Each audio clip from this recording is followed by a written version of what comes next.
Oi, get the checkbook out this summer. Hey, Florian. Oh, art thou Florian? I believe you're looking for a new football club, my mate. Hey, England, Manchester, Etihad, this Stad will be playing Champions League football next year, my friend. Yeah, how about you take a little 2-2 Ryanair jet from Leverkusen over to Manchester. We'll get you a nice hotel stay. Little 2-2 medical, £300,000 a week. Couple bonuses thrown in there. 2-2 Ballon d'Or in a couple years. Champions League. Happy days. You want to go Bayern Munich. Little 2032 Bayern Munich driller. Happy days. We get the next up and coming star. How about it, Florian? Florian. How art thou, Florian? Get the checkbook out this summer. Hey, Florian. How art thou, Florian? I believe you're looking for a new football club, you're my mate. Manchester, Etihad, Estad. We playing Champions League football next season. How about you take a 2-2 Ryanair jet from Leverkusen to Manchester hotel stay, little 2-2 medical. 300k a week, couple bonuses thrown in there. Ballon d'Or in a couple years, happy days, you wanna go Bayern Munich. Little 2-2 2-1 3-2 Bayern Uni driller. Happy days, we get a new and upcoming star. How about Florian? I was never gonna give you the full version. LB is gonna get the full version tomorrow on his ass whooping stream. You get me? Bismillah ar-Rahman ar-Rahim. Hello everyone and welcome back to the channel. Welcome to another daily transfer news stream. This time with a panel where we talk all the latest Premier League news, Habibis. Why are we doing this? Because there's so much news going around. And as you guys know, during the transfer window, this channel, whoever is subscribed to this channel will vouch on the chat right now. You are completely entertained from June all the way until August. And the reason why you're entertained all the way throughout is because this channel brings you consistent content all across this time. So, big up to every single one of you guys. Mbuemo is headed to Manchester United. Maignan is over to Chelsea to end the pain of Chelsea fans with Robert Sanchez. Eze linked to more Spurs-related moves and is Ainge going to be sacked? And of course, more news today, Sky Sports Germany linking Benjamin Sesko to the Arsenal. Anyway, big up to all of you guys. Bismillah ar-Rahman ar-Rahim first and foremost. Do make sure you guys are liking, please. Do make sure you guys are subscribing to the channel if you're yet to do so. Every single one of you guys right here, right now, please hit the like button. Please subscribe. And yeah, introducing first and foremost, the most shameless man in the Arsenal fan base after Igal. Man like Solz is in the building. How are you doing, Solz? All good, my brother. All good. How you guys doing? I'm great. I'm great. Big up to you. I'm glad you're here. Thank you for joining us as well. Yeah, man, I can't wait. Mango season, by the way. It's a mango season. Someone put it in the comments, and I have to pick that up because, yeah, Pakistani mangoes. If you've not had them, go get them. That's all I'll say. Fairs. Joining us next, the fraud with a soundboard. Here to tell us why Mike Maignan is the best goalkeeper in the world. Is he going to follow in the footsteps of Don Staffy before Onana made his move? Joining us next, of course, speaking of frauds, man like Marshall is in the building. How doing, Mark? Long ass applause. And your mic is muted. There you are. We still can't hear you. Can you imagine? Don't do that. Don't wish the curse of Mike Maignan or the curse of Onana to come onto Mike Maignan. Come on now. We need to respect the Serie A, man. Fairs. Yeah. But no, I'm excited for that one. But I'm excited to see what else we'll talk about today. Plenty of news. Yeah, I hear that. Thanks for having me, by the way, Wissam. Always a pleasure being here. My brother. Sorry, I'm just checking the tweet. Sancho's back to Chelsea as well now, yeah? Sorry, Sancho's back to Man United. Back to United, yeah. We're paying the $5 million to send him back. He wanted 300k a week, apparently, right? Well, that's what he was. I don't know what exact wages are, but apparently he's somewhere around that amount at United, and that just doesn't go with our pay structure, especially with how he played this season. I don't think he's deserving of that amount either. Fairs. Anyway, guys, I have two surprises for you guys. This is like the days of football wars. This is like the old school, the OG days. Speaking of Man United, this guy was co-host on Football Wars. I've known him for almost 3 years now. He was there during the real dark era of Man United's faces. Shout out Johnny, Johnny FX1. Ollie out! Get Ollie my club! I still remember all those days, man. The good old days of the spaces. He was there from the beginning. And is here today to take all things Manchester United. You guys have seen it on Football Terrace. You guys have seen him on Side TV. Man like Neji is in the building. How are you doing, Neji? You're on mute. You're muted, by the way. You're muted. You're muted. There we go. No, I was just saying you're an absolute piece of crap. Now I'm joking. I wasn't saying that. I'm saying thank you first and foremost. And that was a nostalgic intro, man. I remember them days like it was yesterday, man. Spaces were crazy. But yeah, thanks for having me on, man. Happy to talk all things Man United, and shout out to the panel, the guys in the comments. And yeah, big up anyone that don't know me, and anyone that does know me. I'm still rocking, man. I'm still here. Big up to you, Neji. And joining us as well, Spurs fan. Highline for life. Is Ainge going to get sacked? Is Eze headed to Spurs? Are they celebrating their first trophy properly, or are they not? We're about to see. Man like Jay is in the building. How are you doing, Jay? I'm good. Like the one thing I was ready to do, I was like, at least put the mic on. Everyone keeps talking and they're on mute. I was like, the least I can do is make sure that I'm ready when he drops the intro. Thanks for having me. It's my first time. This is my debut. Is it your debut on the channel? It's either that or like when Bale came back to Tottenham. Like I'm running it back. Maybe a little bit out my prime, but humble as ever, Jay. Gareth Bale. Yeah. You can. I'll still score 1-2 bangers. You know what I mean? Let's not. Fair. Big up to you, Jay. Big up to Classic RTS. Says, pull up. We need the full version tomorrow, 5:30 p.m. UK time. Inshallah, we're dropping it on LB's head top. But shh, don't tell him anything in the chat. Don't worry about it, Habibis. Big up to my guy, Classic RTS again, who says, flow day loading. We need Alex Baena. He's the best option, price range, and quality. I really like Alex Baena. Our club likes Alex Baena. Do we go in for him now? I do not know. Only time will tell. We deserve it because we have suffered. You damn right we have suffered. Darwin Núñez, etc., etc., etc. You get me? It's time for us to be free, Habibi. Anyway, speaking of suffering and being free, big up to all of you guys in the chat. Make sure you guys are liking the video. Make sure you guys are subscribing. Let's start off with our biggest rivals, Manchester United. I'm going to start off with you, Neji. Mbuemo, Cunha headed to Manchester United. Bruno rejects Al Hilal move. Just tell me your general thoughts right now at everything happening at Manchester United transfer-wise. It's obviously a great start from a Manchester United perspective. For those who didn't think United still had Paul, let me remind you that when we had no Champions League, we still managed to bring Pogba and Zlatan Ibrahimovic there. It's quite crazy actually today. I went to Barbers today, and there was a Man City fan next to me, but he was a fan since 2012. He was quite young, so I had to give him the lowdown. But he was like, I can't believe these players are joining Manchester United. And I said, this is why you have to understand the history of the club. Like, we are massive. Like it or not, we're massive by name. And there is an attraction beyond the simple fact that, we've had a poor season, or I can't even say poor season, that's not doing it justice. It's been a terrible season and beyond. But there is an attraction that if you are a player that can bring Manchester United back to some form of success, you're more than likely going to be more of a legend in the football world than you are as if you were to join Newcastle and win a Premier League. And that's the stakes. That's how powerful that move is. So for those players like Mbuemo and Cunha and stuff, you have to understand that they're similar to our age. Do you know what I mean? Or just younger. So they still have that understanding of Manchester United. Maybe in another 10, 15 years' time, we probably won't have that pull. But luckily for us, Hossam, it's happened in a great way. And I'm more than grateful. And obviously, we haven't got Mbuemo yet, so I can't speculate that it's been signed. But the fact that he's eager to go there and reject seems that this deal should go through smoothly. And I'm quite happy with that. And I'm happy with Bruno as well. I don't know how much context we can speak on the Bruno, but me personally, I'm happy. Objectively speaking, I'm still happy.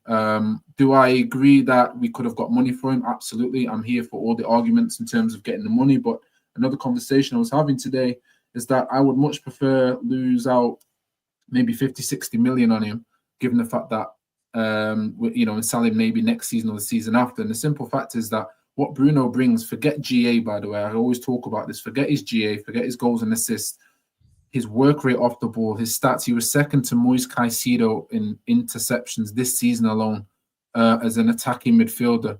I always say as an all-round player, he was better and clear than KDB. I don't say that banty. I've never made loose statements. I feel like I come back what I say. With my eye test alone, I've been able to prove that on and off the ball, in all areas of a midfielder, this guy is able to, in my opinion, outdo any midfielder. Those numbers, he shouldn't be near Moise Caicedo as the type of player he is, yet still he is. He does it season after season. He's consistent in it season after season. So if a player is consistent doing what he's doing, even if everything around him is inconsistent, that should tell you the type of player that you're dealing with. And for me personally, I don't believe you can replace that type of player alone, let alone leader, let alone someone who's got the right characteristics and mindset towards Manchester United, the club. I don't believe 120 million covers that in a transfer window. So therefore, I would much rather keep him, get the Mbuemos and stuff, and then hopefully you make Europe next year, get your little 50 million bread from that if you can, and then maybe sell Bruno for an extra 50 million, 60 million later on down the line. If you do that, in my opinion, you've made your 100 million back because you've managed to get European qualifications and Bruno goes. And of course, you're in a better position this season. So far, so good, Hassan, man. That's me. Neji, just one thing. I'm a Bruno stan.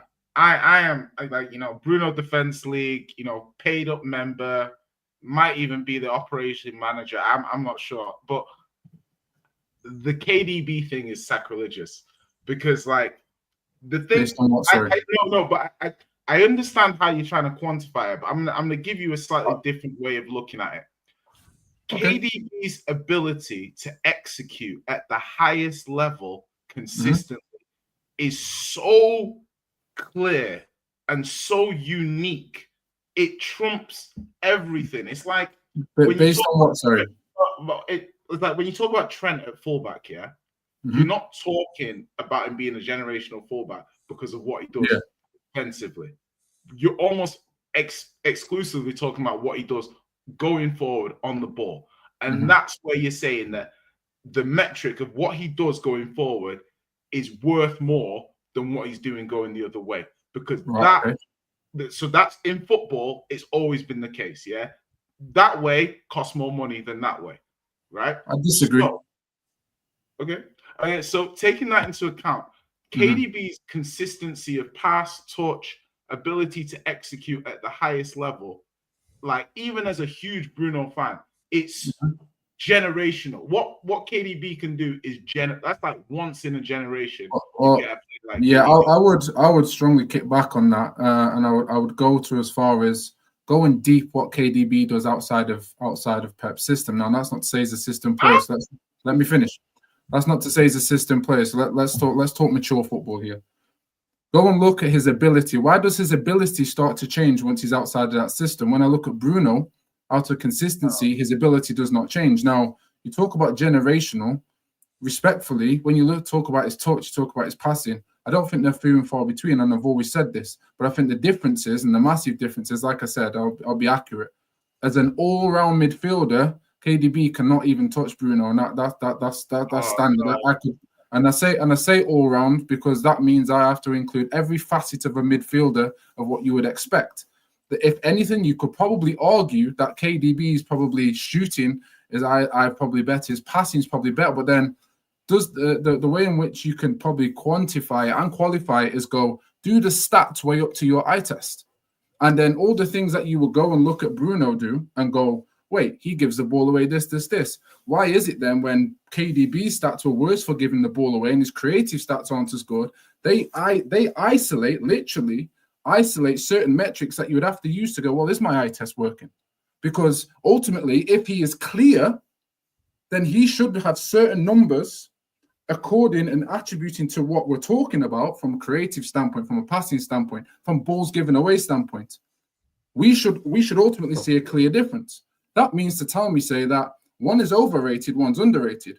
Now, from an attacking perspective, personally speaking, I don't think you're far and few between. I don't think there's an argument there. But let's not move the goalpost. I made it very clear. As an all-round, you're talking midfielder, talking whatever, how is your attacking midfielder in a shitty system ever still being consistent? To the point where I could come up to an argument and go, if I took KDB and swapped Bruno around, do I think KDB would have the same impact in Manchester United that he's had as he would? Now, what's left with that? The only thing that's left with that, logically speaking, is, well, what does his individual brilliance and talent do? The things that you're talking about, you won't be able to replace that. And the only reason I can say that is because I've seen him in a great Belgium team. You don't get the same KDB. Why is that? These are objective conversations and questions that need to be had. Fair. I want the other guys to add to this, but like, I've watched KDB my whole life. Bruno We both have. is a very, very good 10. One of the best 10s of his generation. Like, high quality player. Like, I'm not someone that subscribes to a lot of the criticism of him. Like, I think if you're gonna create, you're gonna give the ball away. But Kevin De Bruyne's IQ is ahead of Bruno's, and Bruno has a very high IQ. But Kevin De Bruyne is just like, I almost think you're mortalizing him. This guy sits like, he's not like, for me, he's not necessarily on the Modric table or anything, but he's on the next table. Like, Bruno isn't on tables like that. Like, I would disagree and say they're both the same, bro. No, they're not the same. They're not the same. And I don't want to argue KDB versus Bruno. I want to say this. Yeah, for Look, sure. Here's currently the complaint from certain United fans related to selling Bruno. I'm sure you follow some of them on Twitter. You've seen some of the tweets. I'm trying to get it up on the screen, but it's not working. That's why I'm looking at my fucking phone. But anyway, what they're saying essentially is the reason why they're upset that Bruno is staying is because they think that there is money needed to initiate the Man United rebuild. And objectively speaking, whether you rate Bruno Fernandes, whether you don't, etc., whatever it is, if we're being objective here, you're probably never going to get 100 to 120 million ever again for Bruno Fernandes. Nope. Like, Absolutely. as much as what you're saying is true, he is the best player in your team. He's the one carrying your team. He's the one executing. I agree with that completely. I hate him personally on a personal level, and it's okay to hate a rival club player anyway. But Right. I think the objective complaint, if you'd like, right now is how can I get 100 million for Bruno again? That's the complaint. I think this what I said earlier, Hossam. And again, it's not a fair argument. I not that I disagree with it. I just want to go down that path. For the simple fact is, I do believe that 100 million we could probably get a little bit later on. Maybe not from Bruno per se selling, but if you sell him for 50 million next season or the season after, and you make European, and he's a big factor in you making the European champ, you make that 100 million back that way. You don't make it per se just off the player.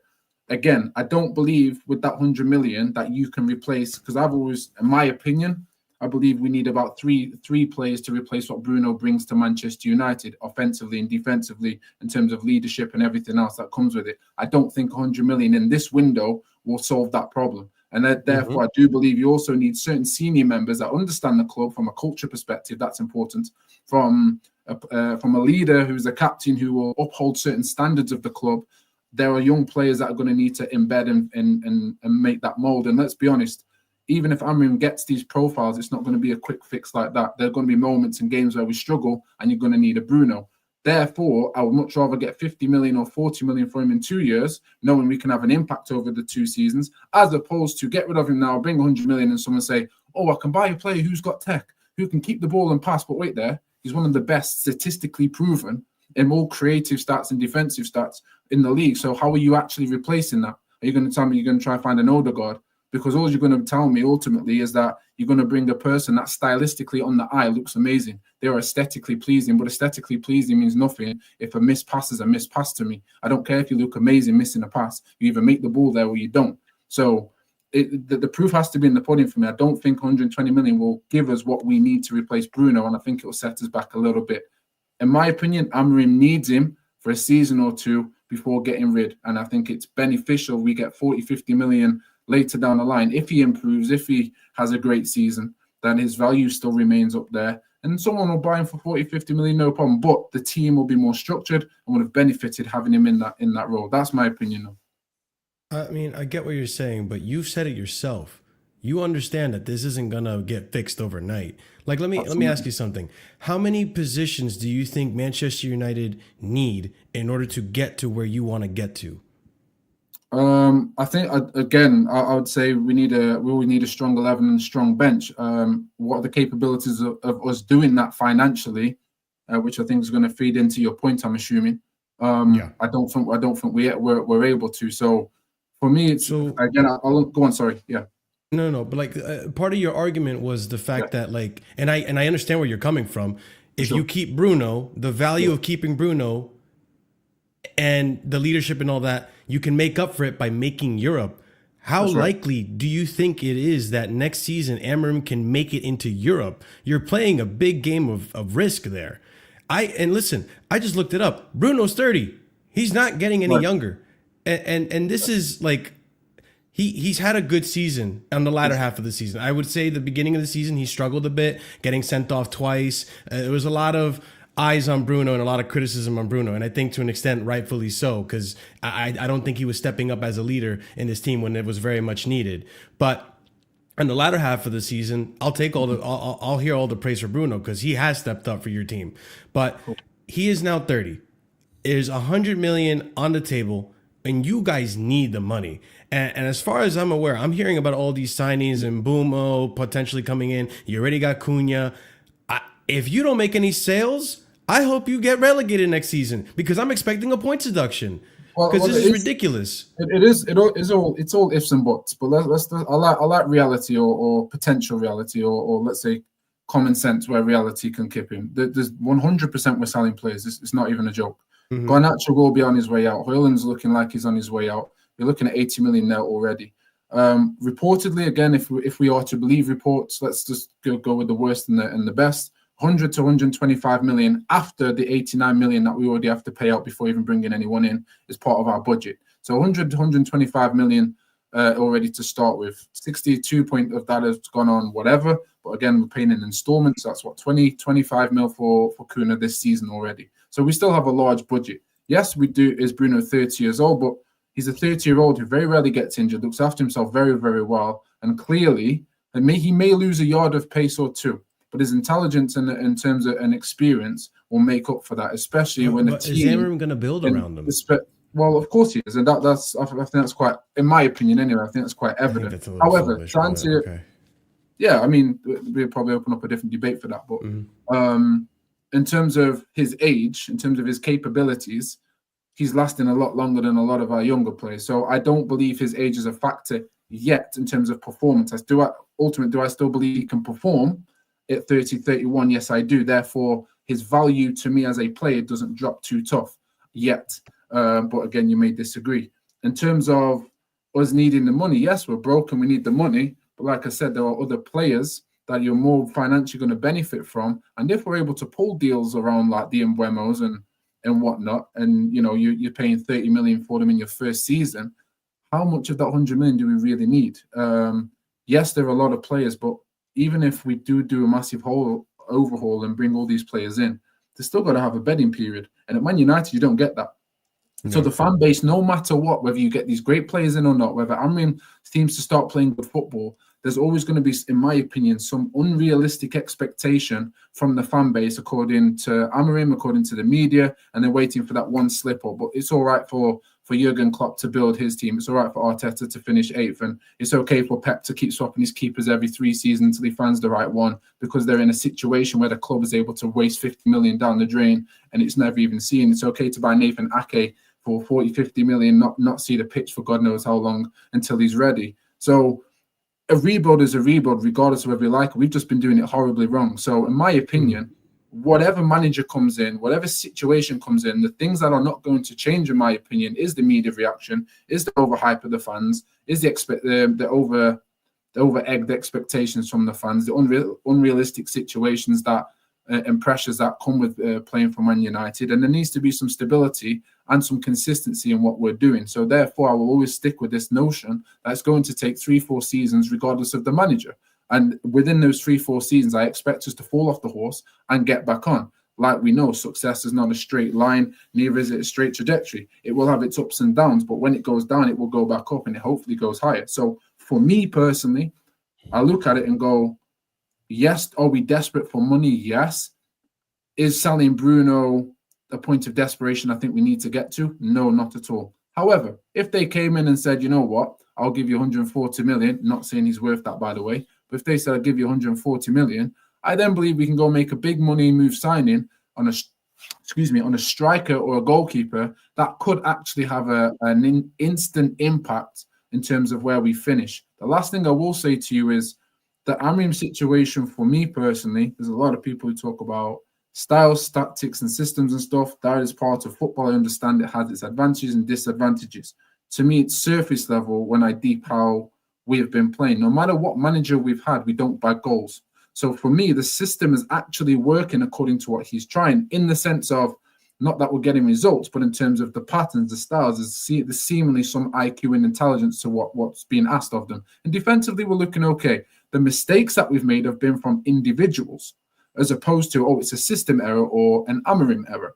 And that has been happening consistently, which has been leading for us to lose games, which therefore puts the pressure on the manager. But if you look in isolation, when we do create chances, which means the system is working, the final end product is the quality is not there. It was the same under Ten Hag, the same under Jose Mourinho, and Hossam will back me when I've been saying this for the past 3 seasons now. We need clinical ballers. Ten Hag was naive, in my opinion, to get rid of De Gea at that time, knowing the budget was low, knowing that managers only last for 2 seasons on average, and that you had a great defense that year, statistically proven in Europe as well. One of the best in Europe after the shitty start. So all you'd have to do, in my opinion, is save that money, even with De Gea's mistakes, add some goals to that system, the chances you were creating, that Bruno's creating, and the team, and all of a sudden you're winning games. When you win games, some people then say, the system's working, without even deeping whether the system's working or not. When you win games, it's almost like, it must be working. No, you can only judge the system. I actually understand exactly what Neji is saying, because Neji was one of the people, by the way, for people who don't know this. By the way, shout out to Dan Potts for the raid. Big up to him. Big up to everyone locked in. We have 800 people in here. Let's get the likes up, guys, and subscribe to the channel as well. Neji is one of the guys that when they wanted to buy Onana, spoke up publicly and said, it is not a priority to sign Onana. Our priority is players who can put the ball in the back of the net. And lo and behold, 3 years later, they're all saying this right now. The truth of the matter is, yes, you could have upgraded on De Gea, and you should have upgraded on De Gea, and blah, blah, blah. But there are priorities. It would be like Liverpool at this moment in time not signing a left back. Like, everyone knows Robertson is completely down physically. Like, we completely need someone who is physical, someone who can get in there, get stuck in, and play in that position. So in terms of priorities, to be honest, Neji has been spot on, and he's been shared this consistent message over a longer period of time as well. So this is not him saying this from a new era now as well. Just quickly, because Gunnar Solz ain't spoken Man United yet. Anything you want to say about Man United, Gunnar Solz? Yeah, I think the truth is somewhere in the middle. I think if they did get Champions League football, it actually makes sense to sell Bruno for 100 million because of the attraction of players that you can bring in. I think they rival Liverpool for a Florian Wirtz if the situation was different, and they can get the 100 million pounds for Bruno Fernandes, because don't forget the allure of United is still there. At the end of the day, some players' ambition is they know the stardom globally if they can go and get United back into the Premier League, for example, because regardless of how shit they are today, they are still one of the biggest supporting fan bases, barring maybe a Barcelona and Real Madrid. But when you look at United's fan base, it's a true fellowship rather than a just Real Madrid and Barcelona tend to be people's second team. That's why they're bigger.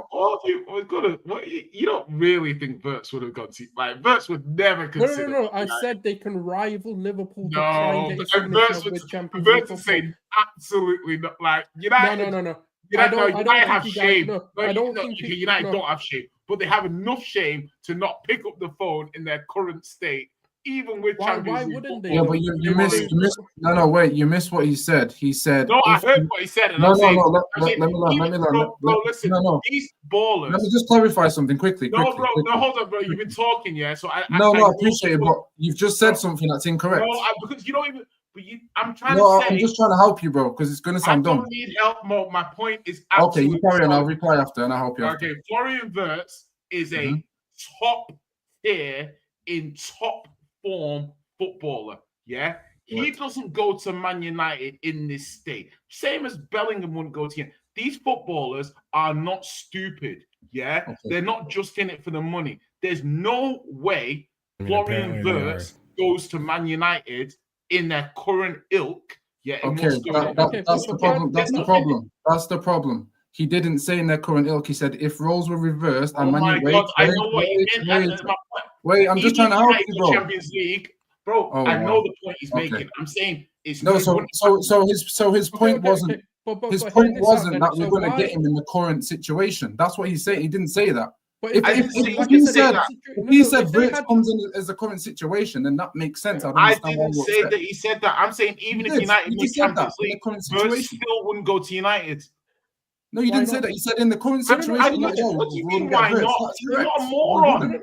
No. This is. It's not about being a moron or not. Look, there's a new project that's happening at United. A lot of people don't realize because Wirtz is not a project player. Wirtz is not going to Man United. Let's get that. The thing is, I got caught United. No, but Neji, imagine respectfully, imagine going back 20 years ago and going like, once Sebastian Veron should join Liverpool. Of course, he shouldn't at the time. No, but Osam, this is why. Solz, you went all over the place with this one, bro. You cannot go Wirtz, bro. You cannot go Wirtz level. Like, just, like, Wirtz is like, you've got to be like, at this moment in time, okay, look at who Wirtz wanted to move to. Bayern, City, Liverpool. Consistent winners of league, Champions League over the last 5-6 years. If we're being real, he's going to the worst option. Right, bro, listen. Based on what? What, bro? Hold on. Yeah, but there are footballing reasons why Wirtz chose us over Manchester City. And this is not even the Liverpool section, but you made it the Liverpool section. Yeah. The reason why he chose us over Manchester City is because Arne Slot met with him, and I'm sure that he would be allowed to express himself a lot more at Liverpool than he would be at Manchester City. There's nothing. Pep is very controlling. This is well-known fact. Bro, there's no words that exist in the English dictionary that Amorim could say to get Wirtz to go to Man United. By the way, there's no words that exist that he could say in a meeting. But apparently there are words for Mbuemo and Cunha. So no. Guys. Are we just? Is today the day of shamelessness? Are we putting Mbuemo and Cunha on Wirtz level? Where are we going? No. But Mbuemo's a good player. Why is he going to almost relegated side? Okay, Marshall, I'll switch the question on you. Right now, Liverpool call this very second, say Mbuemo, we want you to be the starting striker. Does he come to Liverpool? Be honest. I think so. You guys need a striker. So what we arguing here then? Yeah, but it's not United. I don't know that's why like he's going me saying, United. remember when United signed Di Maria and Falcao? That's like me claiming Liverpool are more attractive back then. Like I said, when we didn't have Champions League, Sam, we managed to sign Pogba and we managed to sign Zlatan. And in because you had Champions League. Yeah, but that's what I'm saying. You were more attractive, 100%. But again, brother in the Arsenal shirt, remind me of your name, please. Solz. Apologies, Solz. Yeah, right. So correct me if I'm wrong, Solz, because it was your opinion, right? And this, I think, this is what triggered. Which I haven't finished. I know you haven't finished. So correct me if I'm wrong, right? From your wording, you said if roles were reversed and Man United had Champions League, we would be able to get a Wirtz. Is that what you said? No. What I'm saying is they can go for the players of the ilk of the top qualities of the worst of these sort of players. The Gyokeres, for example, the Seskos, for example, the Rodrigos, for example. Like, I'm not even talking about. What can I end the point first? Finish. Because the issue is, if you're going to listen to half the point, you're not going to get where I'm going. The points are so bad. They're making me interrupt. Yeah, but control yourself, man. Just have a conversation, bro. This is bad. I'm having to say, like, Sesko is not on Wirtz's level. Yeah, these. I'm not saying that. I'm talking, bro. Okay. Bro, that's what I'm saying. Like, you just said you're not saying that, bro. Bro, he just said you're not listening, bro. Bro, I'm listening. He just you're said not, bro. Gyokeres. You're just hearing, bro. Oh my God. Let him finish. Let him finish his point. Carry on. Yeah, Anyone in the chat, rewind. What I'm saying, just to make sure I'm not talking shit. Just rewind. Make sure. Yeah. Carry on, Gunners. I mean, I tried to help you before, then, but it's too late now. You actually get it at the end. What I'm saying is, right now, the pool of players they can do is the best of the rest. So what that means is your Brian and I'm not saying they're bad players per se, but they're not on the top of your list when you're looking at the Liverpools, the Cities, the Bayern. They're not going for Brian first. They're not going for Cunha first. They want to get the Rodrigo first. They want to get the Wirtz first. They want to go get, the Gyokeres or, whoever else, like Isaks of the world and stuff like that. That's the level of caliber that they can go for. What people forget regardless of how much we want to banter, if we're going to be sensible, United's name still holds a lot of weight within football. It doesn't matter how bad they've been in recent time. We know United still has that younger fan base. It's the same way Arsenal sign players, and you look at it and go, why did they go there over the club that they've been at? But they remember that. Look at Saliba. Why is Saliba continually signing his contract regardless of us not winning? Because the likes of Henry were there. The likes of Wenger were there. They have a club allure because of a reason that they have, whether they've been brought up as a fan or whatever. What I'm saying is, if they have Champions League football, I'm not saying they'll get Florian Wirtz. I'm saying they can go in and be in the conversations and be linked to these players because financially they can actually do it. If they can go and sell a Bruno, they can go in and get these top players and they can actually. Okay, Solz, I'm just giving an objective response to this because I want to move on to the other clubs as well because 35 minutes in. Listen, I just want to say this. I think Man United and 15th are more attractive than Newcastle with Champions League football. I've said this. I've maintained this energy. I don't think just because we may have Champions League football, automatically you're more attractive than Manchester United. The reason why Liverpool have been... Hear me out. Hear me out. I think I'll tell you who I think is more attractive than Man United right now to join to for a player. And there's objective reasons. Manchester City, Liverpool, Arsenal, Chelsea. Other than that, I don't think there's any other club in the league that can compete in terms of attraction. So even when they're 15th, they can still attract players. And they are doing intelligent business. I agree with you. But it's the fact that you mentioned Florian Wirtz, why everyone is having a fit. But anyway, let me just read these super chats and then we move on.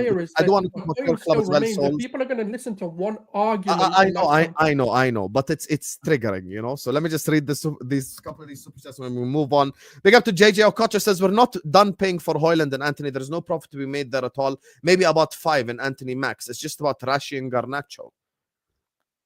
I'm assuming that's a question. But part of what they're forgetting in this as well is these guys are in exorbitant wages other than Garnacho. Like Rashi's on like what 350 grand a week. I think Højlund's on like 200 and something.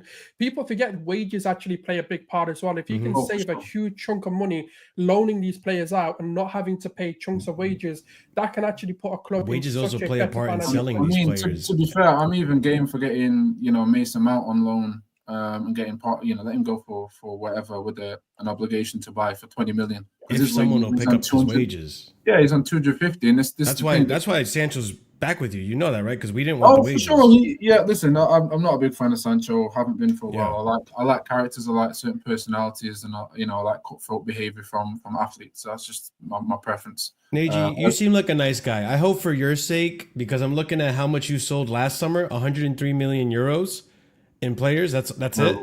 I hope for your sake you're right, and United actually do sell and they do well in selling. To be fair, I think you got to look at how Manchester United have to sell as opposed to how we want to sell. There's a big difference. We signed these players on huge contracts. I said this before the Hog's time as well, that because the way the board make these contracts, when they sack a manager and that profile doesn't fit the next style of football or whatever it is, that player's then in bad form. And then to sell that player on, you can't get the money back that you paid for them.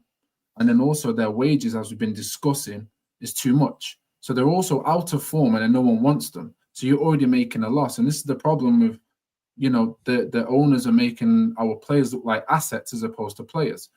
Again, Ineos has got a lot of stick, but objectively speaking, because I don't do the drama, I just do what I believe is, decent business and where they can improve. That's me. From a standpoint of signings, you look at the Xerxes contract. I think again I read that it was 44 to 45,000 pound a week he was on. Yeah, it's not bad.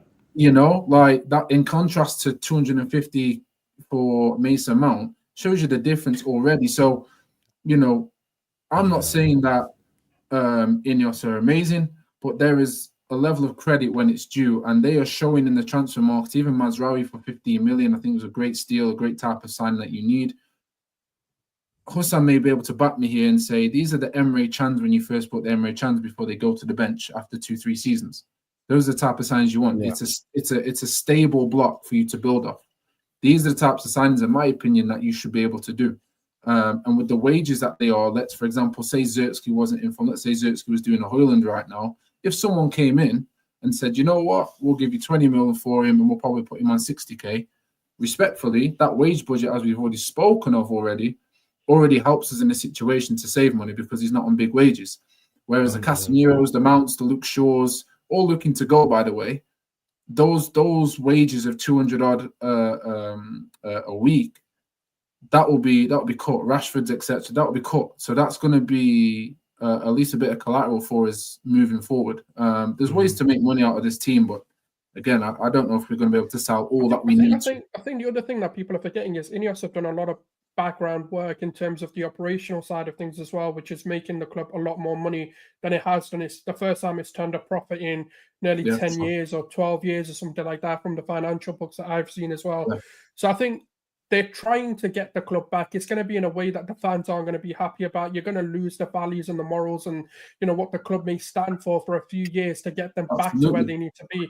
I think, look, I think the only mistake I say they made in recent time is when if the £50 million bids were true, not getting rid of him. What's that? They've made quite a lot of mistakes. Have they? What? Well, okay, name them. Taking too long to sack Ten Hag after that FA Cup win. But that's not necessarily a mistake, though, because they've only just come in. That's not. I mean, you know, sometimes they you have forced to Amorim's evaluate. hand. Dan Ashworth? Dan Ashworth wasn't a mistake. You can't account for someone being a broken. No, you could say Dan Ashworth was a mistake. It's no problem. Fair enough. But Jay, if you hire someone and they turn around and just be a bit toxic, like you weren't aware of this, like you didn't know they were going to make a big fuss if it doesn't go. No, it's still a mistake, Solz. It's still a mistake for what Jay's saying. It's not a mistake, though, because Dan Ashworth comes highly rated. You can't account for someone throwing their toys out of the pram if it doesn't go their way. Like, okay, so would you be able to agree on a common basis or an objective basis that a mistake doesn't always necessarily mean your intentions were out in the wrong place? For example, his intentions were, let me bring Dan Ashworth in to do this job. He hasn't done this job. I've had to get rid. The mistake was signing him because he's had a negative effect. However, his intentions originally were fine. So the issue with me is I don't care about certain mistakes. It's the type of mistakes you're making. I have an expectation of mistakes. I don't live in this polarized perfectionist world. I really don't. And nothing great ever come from that, nor will it, nor does it, since the test of man. So I don't understand that rationale thinking at all to go, oh, there's a mistake here, a mistake there. Then when you deep what type of mistake it is, how have they corrected it? How have they rectified it? And how are they moving forward? In my opinion, Ten Hag was a mistake for them to keep on. However, I understood at the time why they kept him, because they could see that the support and the backing of that manager wasn't there. However, the part of that it was on a rope with is that because Ten Hag made certain mistakes along that line, his sentence was short. And I don't believe they found the right manager at the right time to replace him, because if they did, I think they would. I think once Amorim became available, they went out to rectify that mistake. So the mistake was made, but what did they then go and do on their part with the right intentions is to rectify it as quick as they could. That, to me, if you're not living in a polarized perfectionist world, is what you would expect to do from people who are competent. But I'm expecting that from a new ownership and a new project anyway, because they've put in their own personnel, everything like that. Whether you want to call it mistakes or whether you're going to call it reorganization of structures and stuff like that, that's what I believe it is. I think they've come in, they've said, okay, let's not, rock the boat too much at the moment. Let's keep things as stable as we can. And let's move forward. And that's why I'm saying, like, maybe it's because I've got a bit of a bias for people that I know and what they've told me and the information I get told from inside the club might actually play effect into why I think actually what they're doing and where they want to bring the club back to is why I don't mind what they're doing. And obviously, I'm not a United fan, so maybe there's no emotional connection to it, but I see a lot of business sense in what Ratcliffe's trying to do. For example, you've never had an ownership come out and actually do a full hour podcast, by the way, where he's being actually ripped into. I'd actually give Gary Neville a lot of credit because he didn't hold back the punches. He actually did ask the hard truth questions as well. Yes, he could have maybe done a bit more, but you did ask the questions about, why did the bonuses get cut? Why aren't they being fed? Why aren't the legends being paid? etc. It's the questions that people wanted to answer, and rightly so, he answered them as well. He actually gave answers to them. Now, people don't like the answers, cool, but they're doing a lot of good work, and I think that work will continue. Tab, let me just get through these guys so we can speak about Arsenal and Sesko. There is more dangerous news for you. You get me? Bruno led United to 15th. What a player. Levels on KDB is what Mr. Perfect was saying. Fraud. Big up to Classic RTS. Says context. Klopp, Arteta, and Pep was never that bad. In fact, Klopp had a poorer squad to begin with. I think Klopp had the worst team to start with. That team was shit. Like there is no worse team than the one that Klopp took over. It was just dreadful, to be honest with you, and I stick by that. I ain't gonna sit up here and lie. So yeah, but I still remember watching James Milner on the wing. There was Sinclair on the bench. There's people who you guys, bro. Let me even go there. Jordan Ibe scored the winner away in Russia in the Europa League, bro. Also, I think the comparison is instability, bro. I think your club was in a stable position to build from where you were. Your team was worse. Absolutely. Yeah, but when Klopp came in, we weren't stable yet. He was one of the. No, I'm not saying you were stable, but I'm saying in terms of in comparison to Man United, because again, let's not cut the daisies here. Klopp had to work with your owners as well. Forget my bias and forget our rivalry. Liverpool's owners ain't 100% as well. Yeah, I'm just saying in comparison on a scale. From what the Glazers have done and where they've left us, any manager coming into that situation, whether you're Klopp or Pep, wouldn't be able to be Klopp or Pep at Man United because there's so much going on behind the closed doors that needed something stable. Liverpool had enough to start something. We haven't had that until Ineos have come in. I hear that. Newcastle fired Paul Mitchell last week. Are we having this conversation about Newcastle? United acted quick. Lessons from keeping Ten Hag. I'll be honest with you, the reason why we don't speak about Newcastle on this channel is because no one cares about Newcastle. Like, it's just the truth.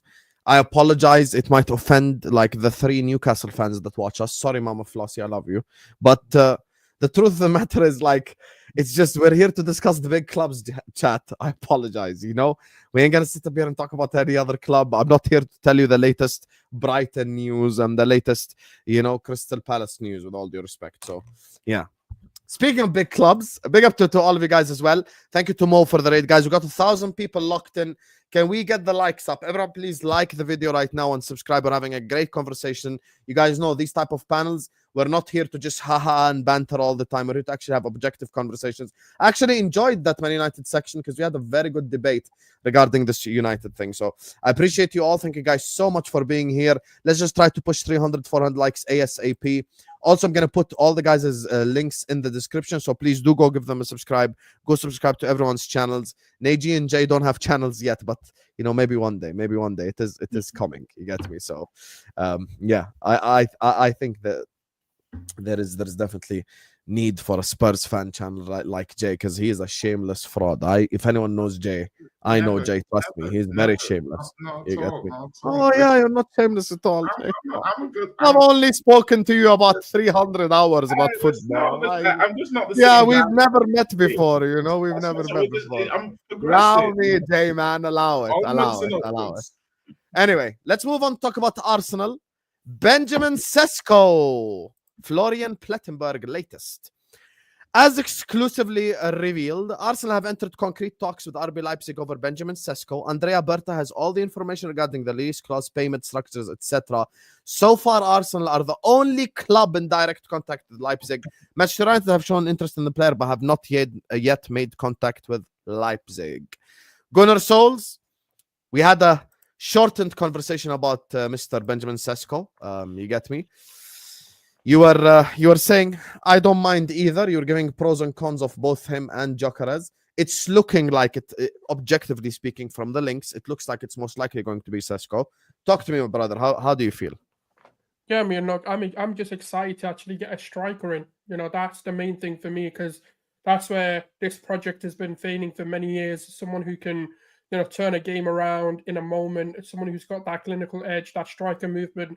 Havertz, look, I appreciate Havertz. I'm a big Havertz fan. I won't stand by, and say that, I didn't back the signing and anything like that. But everything comes in phases and everything comes in times. And I think what we were trying to do with Havertz, I would say it hasn't been the complete success. Now we need to get a bit more of a focal point, a bit more of a target man type striker coming in, which, Benjamin Sesko and Gyokeres both do.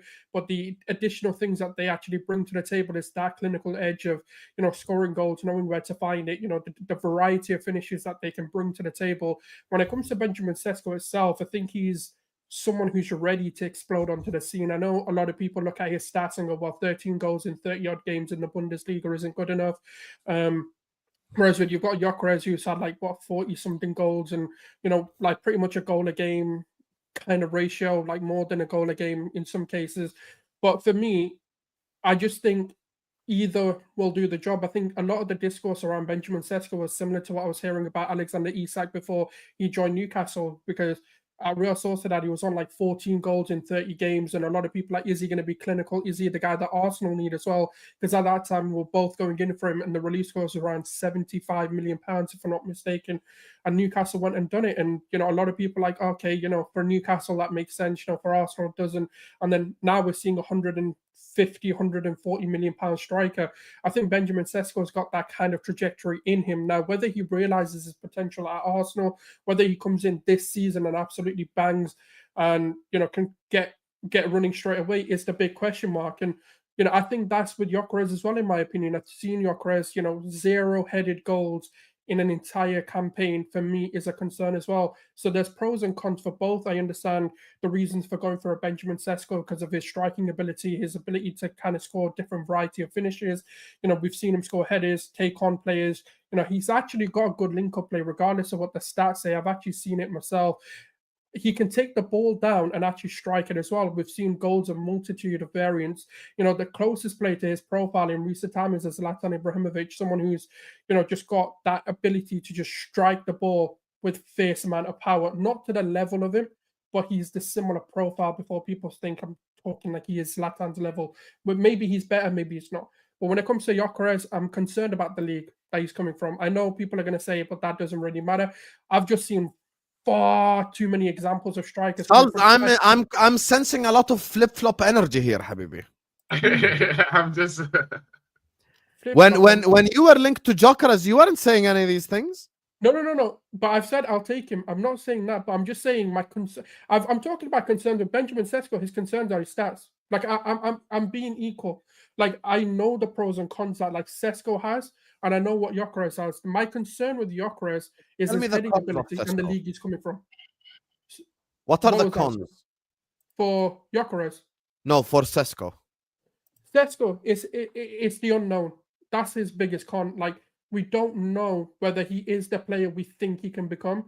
There's that sort of question mark on his ability. There's that question mark whether he's ready to make the step up to the big levels of winning a league title. It's not an Erling Haaland situation where you kind of seen the ability, like you just need to feed him the ball and he'll finish. Sesko, 13 goals is a concern, and I understand the statistical side of it. But for me, I think that player's profile is ready to just absolutely smash it. The volume of chances we'll give to him, I think he will finish. But again, it's a lot of thinking and it's a lot of hope. And that's where the con with Sesko comes in. Gyokeres, I have a different concern. I do think his ability is there, and I do believe in his ability. But my problem with Gyokeres, and it's not Gyokeres' problem, it's just that league scares me. Not because of Darwin Núñez, he's a factor in that, but there's also Fabio Silva, Ramos, there's João Felix who's come from there. There's been a lot of like attacking based players and a lot of people who've actually flocked in other leagues who have gone into those positions in the attacking third and actually failed as well. Where I do think the Portuguese league does really well is midfielders. They've produced a number of midfielders who are a success, and defensively they've produced a number of defenders who have come out to be successes. But when it comes to the attackers, as soon as they leave that league, for some reason they just can't reproduce the form they found. And that concerns me. And I know people are going to say, well, that shouldn't matter if you see the ability and, see fundamentals of football, etc. But I can't lie. If a concern, but that's the thing with Sesko. I don't think he has the fundamentals. That's my objective criticism of the guy. Do you want to know one thing I've noticed about Sesko that no one's really spoke about, but it's something I noticed, and I was like, is that everyone's always like, he overperforms his XG, right? Yeah, he overperforms it. Yeah. But he still doesn't score that many goals, right? So straight away to me, I'm like, okay, is this a subpar in-box movement? Are you not getting into the right places to generate enough? Because obviously, if you're overperforming your XG, you can finish. Exactly. Well, in as much as I don't think he's that clinical personally. When I've watched him play, he misses some decent chances, but he does score the occasional banger.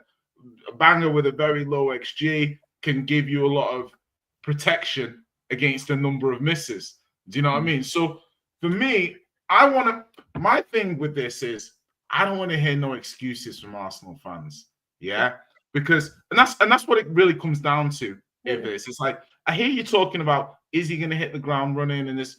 I don't know what the expectation is of the Arsenal fan base. Can I tell you what the expectation is? I don't give a fuck. If you die on that sword, you die on your sword. Wow.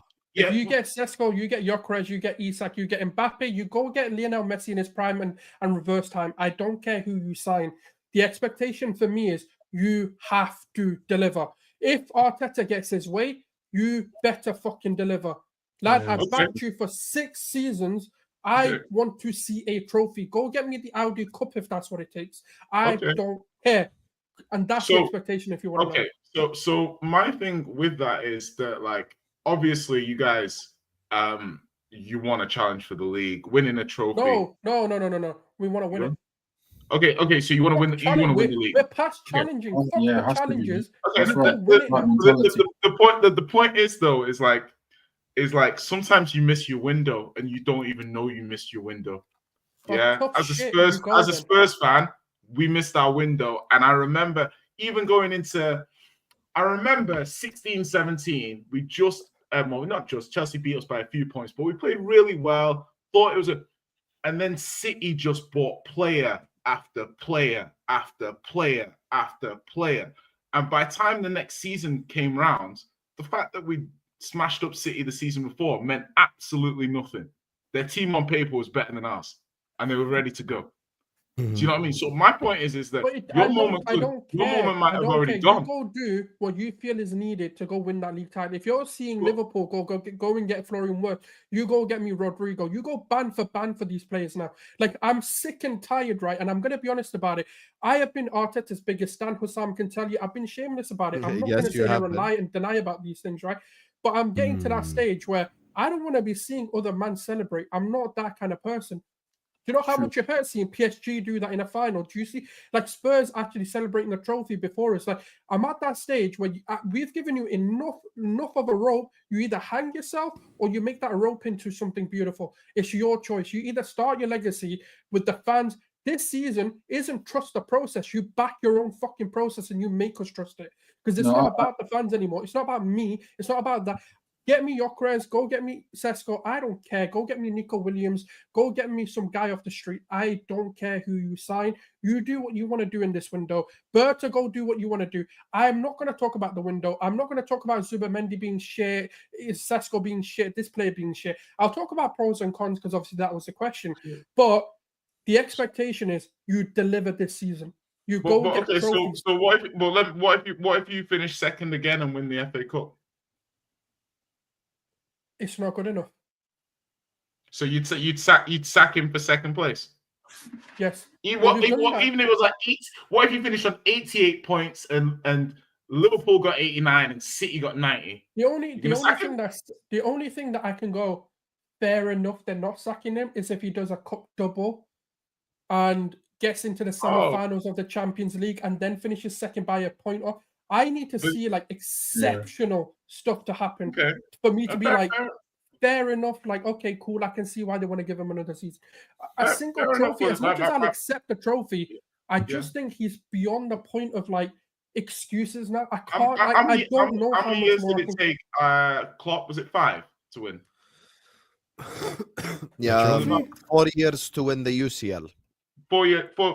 So the thing is, trophies along the way, though, right? The quality of the league. This will be 6.5, I think, at this point. Bro, all I'm saying, Gunners, is like, for me, I think Arsenal, I don't know. I've got this feeling next season it's not going to go as smoothly as the fans would like because the threats are coming. The threats are all over the place. Toodaloo, ta-da, bye-bye, see you later. Because the reality of the matter is, what more can I do as a fan? Arsenal can't not go into this season, without a better first team than what they've currently got, right? And my concern is, with the players that I see what they're trying to do, it's very possible that they do. And you end up spending money on depth rather than improving the first team, with the idea that the first team is good enough because it didn't play together because of injuries. That has But been not part even of the that. issue though as well, because like if you look at, for example, Bukayo Saka getting injured, we've not really had adequate, like, I know Ethan Nwaneri, like a lot of people rate him as a youngster, but he's still an unknown entity. You know, whether you want to go and play like Odegaard in that position, whether you want to go play Raheem Sterling in that position, that's been an issue. When Odegaard got injured, he clearly didn't trust Ethan to play in that position either. You know, he played Trossard or Havertz or someone of that nature in the 10.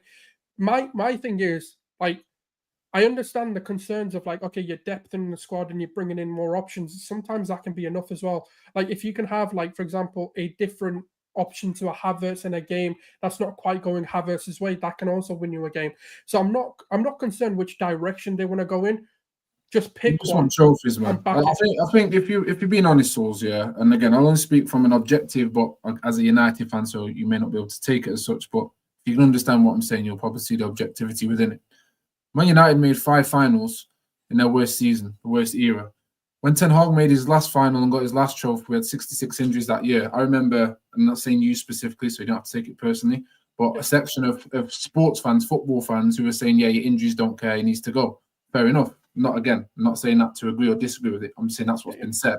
So if that is what's been said, and Ten Hag was still able to handle 66 injuries and bring over a trophy, when I look at Arsenal's situation, in my opinion, Arteta should still be able to go home and bring home a trophy based on those standards. Injuries do impact. Man United fans will tell you under Ten Hag they didn't impact us. There's no excuse to get rid of him.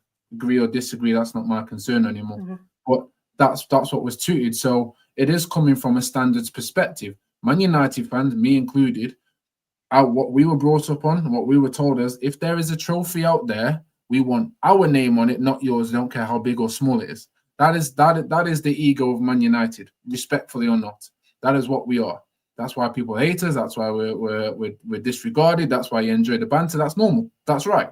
There's an element of hate for ultimately Man United wanting everything. You put your name on that trophy, it's our trophy. Fergie wanted the League Cup as soon as it happened because, yeah, it's the first trophy of all, even if it's not that big as a prestige thing. So don't get it twisted. Arteta needs trophies. And objectively speaking, I grew up from watching your Arsenal team in 2004 be dominant and competitive. So when there's rivalries within football, that's why City can't really get away with it, because they're just an entity. But when you look at Liverpool, Man United, Arsenal, objectively speaking, in sport in general, any rivalry that's there, it's because there is an element of respect as a foundation, because they respect that you guys are challenging us and you seemingly are better than us and you're massive.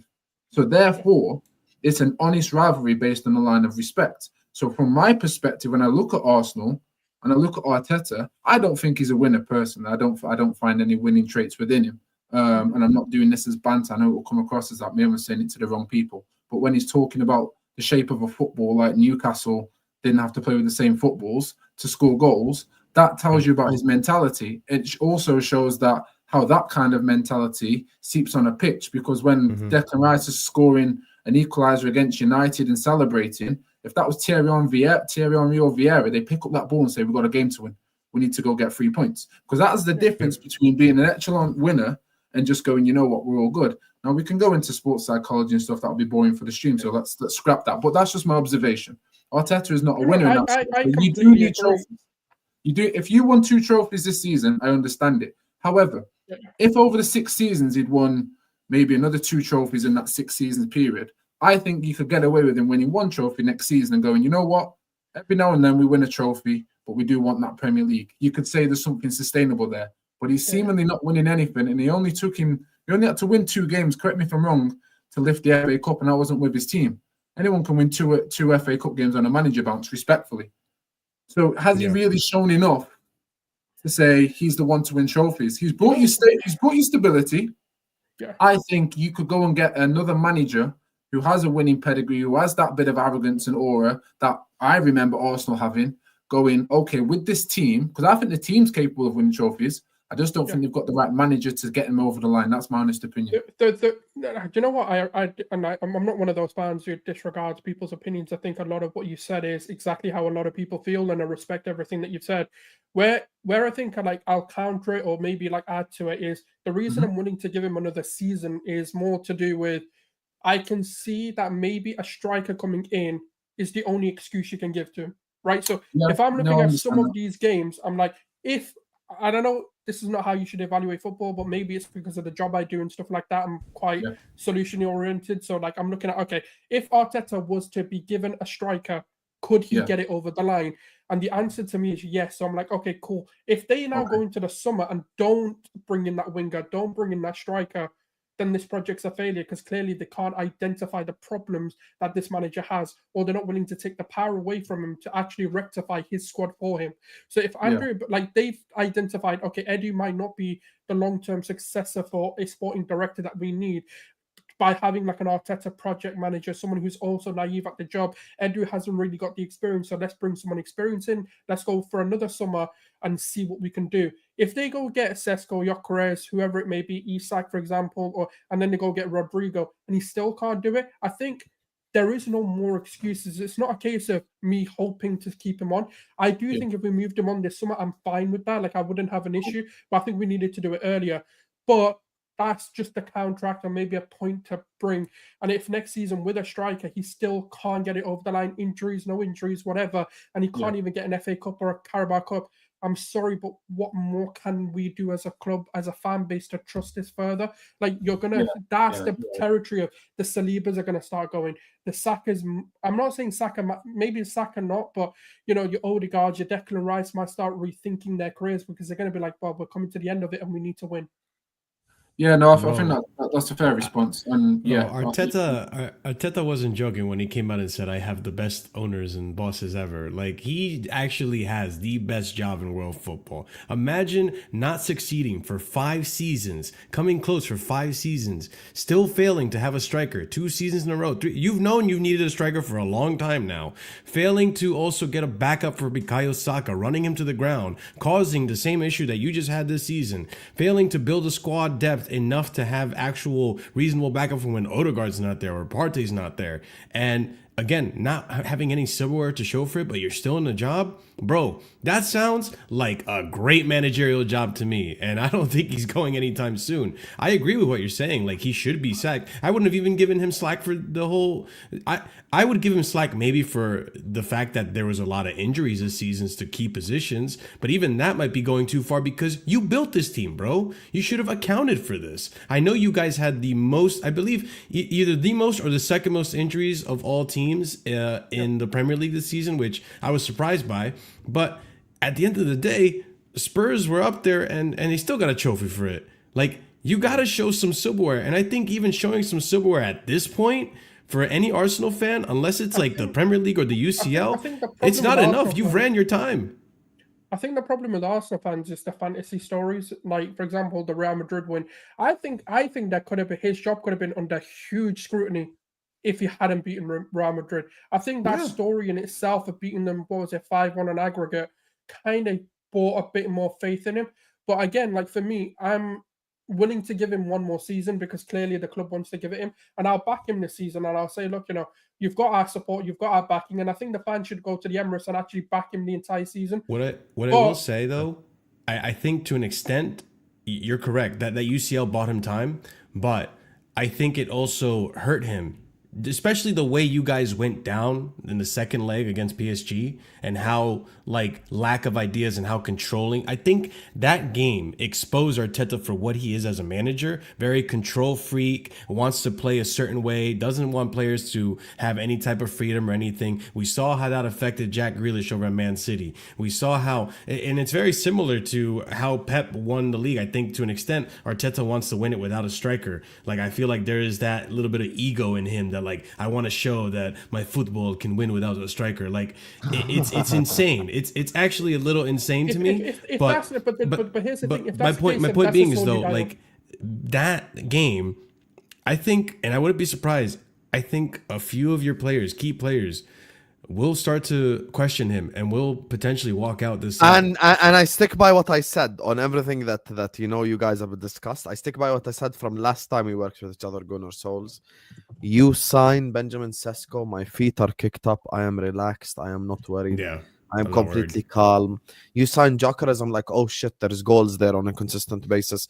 Everything you say about Sesko, fair enough, but can you afford the time? Can you afford the 2 years? Can you afford the 3 years? Can you afford the, oh, he needs, oh, he needs this much time to get better. He needs this much time. I mean, Yeah. The problem is right. Arsenal cannot afford the time to begin with, and that's the issue here. Yeah, but Like, that's But that's That, with that's any player, and, though, and in the, my the thing opinion. as well with Sesko that I think, listen, out of every player on the market, if I were to point based off of experience on one guy and go like that could be the next Darwin Núñez, I will say Benjamin Sesko because he does not have the fundamentals of football.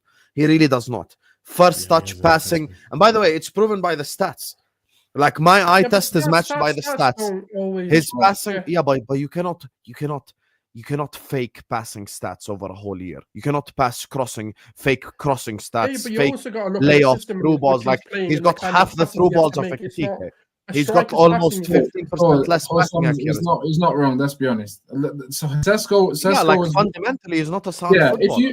If I had to again, I'm going to show my age here and maybe Premier League knowledge. Let's go. But I would honestly, profile wise, don't take this as a disrespect because he's an oldie. He's a goldie. He is a Mark Viduka of this year. When Mark Viduka turned up, occasionally he'd have that heel turn and that whippage in the bottom corner. If you know about Mark Viduka, then at times you just knew he played for Middlesbrough. Sesko was that type of player at the moment. That's what he is. But what Mark Viduka brought, and again similar to Sesko, is that he was able to build up the play, hold off a man, and do a bit of the dirty work to help others. But if Arsenal need an out-and-out bags man, I don't think Sesko's that guy, and I don't think you're creating enough chances to do that.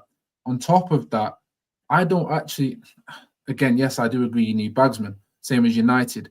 But like United at the moment, the similarities I'm seeing with Arsenal is that you don't have those characters that represent Arsenal that we know, or the Man United that we know. I've been after Mbuemo for the longest, since March, because I see a character in him that can handle the level of pressure that is attached to that shirt. But not only that, the pressure and the added pressure from the fans and the media of desperation, that like they're unshakable under certain pressures. They just have that characteristic within them. Arsenal don't have that. That's why I don't understand Odegaard as your captain. Declan Rice tries to be that guy. I don't think naturally he's that guy. Only Saliba, in my opinion, has that Vieira-esque. No, Gabriel. Yeah, sorry, apologies. Yeah, and I would say Gabriel as well. Apologies, but those even then, Gabriel is more like a used to have Laurent, correct, at Arsenal. He's not really up there, as in he's that character, he's that guy. So I don't think you've got enough of them in your team. And if you had if you look at it, though, Gabriel's been injured and Saliba's. No. I'm not. Forget what they can do on the pitch. I'm just saying characters as an example for what I believe. What I remember Arsenal being, what made me feel. I mean, Thierry Henry is my favorite ever Premier League player. And that shows you my I'm not even biased. Just because of the fear that when I saw him play against Man United, I shit myself. Like, you don't understand. As a kid, I'm watching him going, no, please don't score. He was ruthless. That's what I associate Arsenal with. And that's why.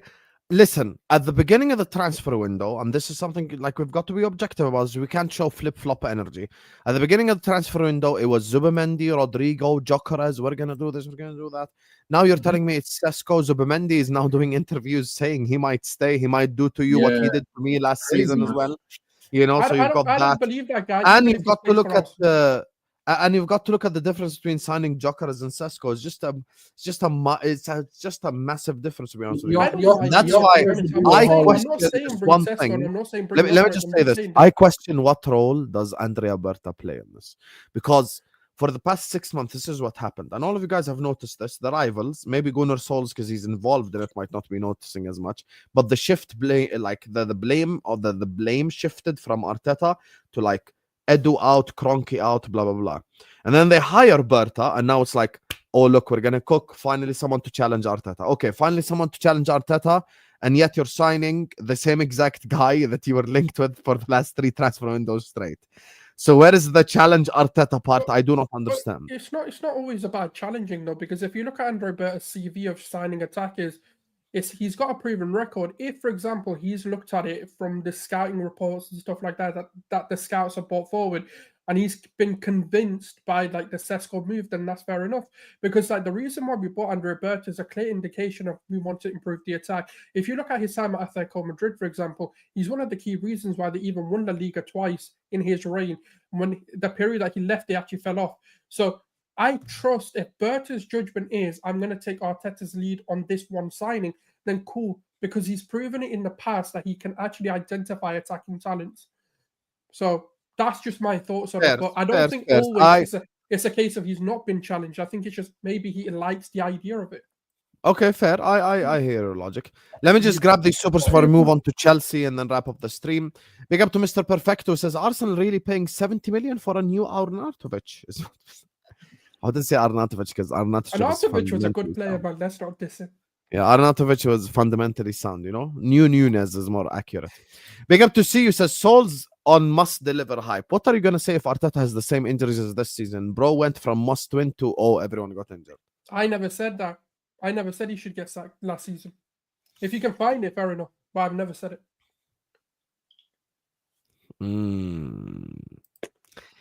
Don't ever ask my community to find something. I promise you, they're very toxic. Go find it. But I mean, every season's a must when you've got to They're win every toxic season. like the person they've subscribed to. I promise you, they will find something. Hassan, breaking news. Inter is done. Their owners have been financially doping the club. It is potentially a bigger scandal than the Juve one 20 years ago. Roughly around 300 million in fake sponsorships. You wanna know something? You know, over this last 48 hours, Footy Judge Mo's had a horrible time, bro. They've lost to PSG 5-0.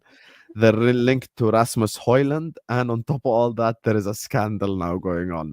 If I'm Footy Judge Mo, bro, it's time to go NBA Judge Mo. You get me? It's time to change sport because it's way too much at this moment in time. Like, it's just way too much bullshit happening in his life at this moment in time, bro.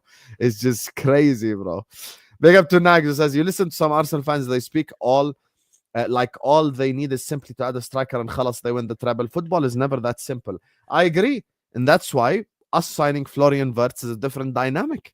Because now I'm cooking. And I'm cooking with some elite chef. You know, it's no longer Salah and Inshallah. Now I have someone else to rely on. I've got someone else who can win me a game. I've got someone else who can cook. And we're not done yet. There will be more signings as well. Big up to you next games. Big up to Jack, who says Wirtz turned down Madrid for LFC now official. Yep, I saw the tweet as the guys were talking. You know, the worst option, apparently, according to Gunnar Solz. He rejected Real Madrid, Bayern, and Manchester City to join Liverpool Football Club. Are you telling me you're better than all of those right now? We are that guy. No, but you've got to give Liverpool credit again. Forget my Man United fan saying, just football fan, right? The way, and this is why I rate a build that's done correctly. The way Klopp built Liverpool, that Liverpool now have a structure that way, even when Klopp goes, they hand over to a manager that's similar that can work with what's already there, been left behind correctly. When you do that, and then of course you go and win the league, whether they played well or better than what Klopp did is irrelevant. When you win stuff, it opens the door for you to go, we can take you seriously because there's stability and longevity is a key word there. Liverpool managed to do that now. Slot's still got a lot to prove with his own players and everything else. It's one season. However, winning the league in the way that he has, even though he played ugly football to start with, he made it work to the point where they've gone and won the league. And now you've got people like Wirtz, an incredible player who's won stuff as well. He's now a serial winner. He's made a serial choice to go to Liverpool over Madrid. That is a statement that you cannot deny, given the simple fact. Yes, when United fans, sorry to bring it on us, but I've only got those examples. People were laughing when they spoke about Lenny Yoro coming to United. What's the point? It's truth. But because we have pull based on our name and because the fact of getting Man United back to a stage is still massive for some players in their long term, it's no different now that Liverpool have stability and longevity that they can be competing in the Champions League and in the Premier League consistently. Top players will want to be a part of that. And that is their pull.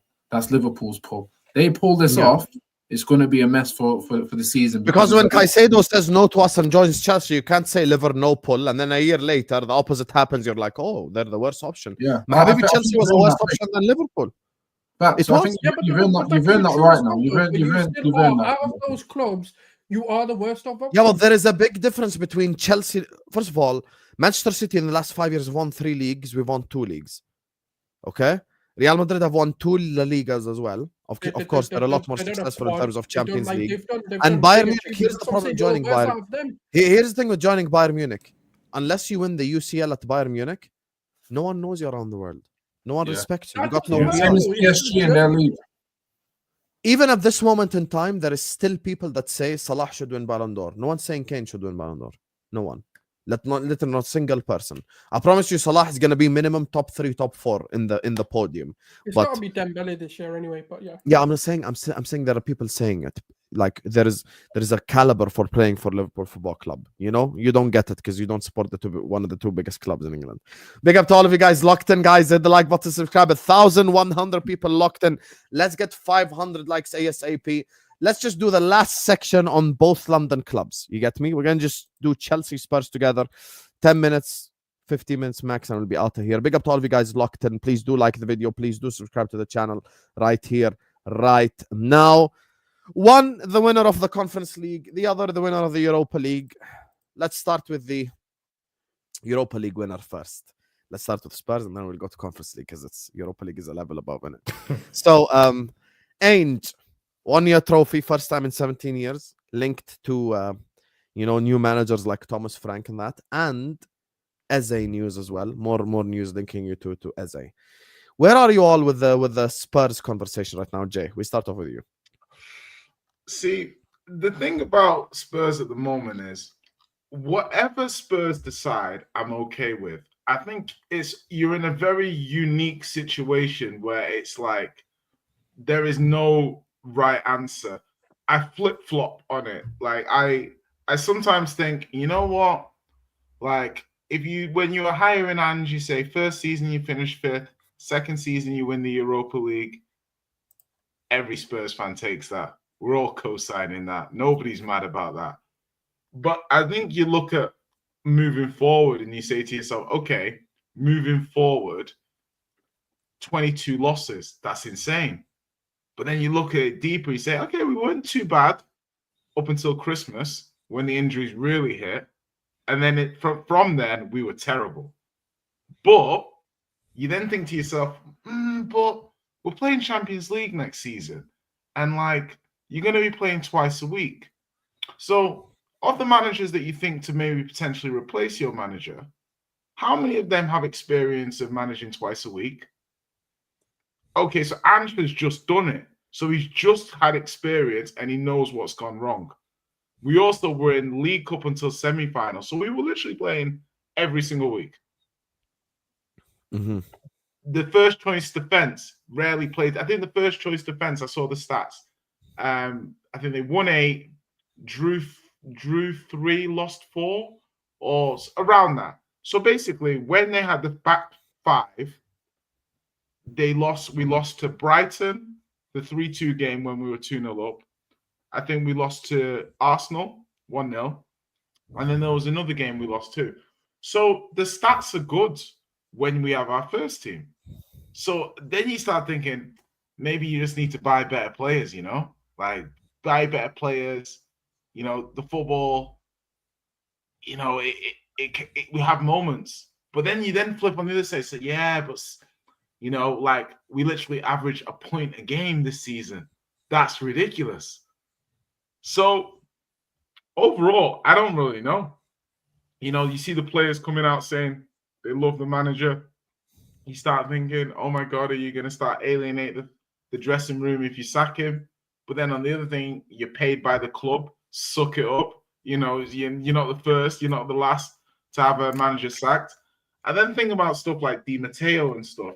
When Di Matteo won the Champions League, when Ten Hag won the FA Cup, and the clubs kept them, but it was proven to be the wrong decision because, winning that trophy doesn't mask the overall trajectory of the club. So what you basically just had is a mental vomit of my thoughts with no discernible decision.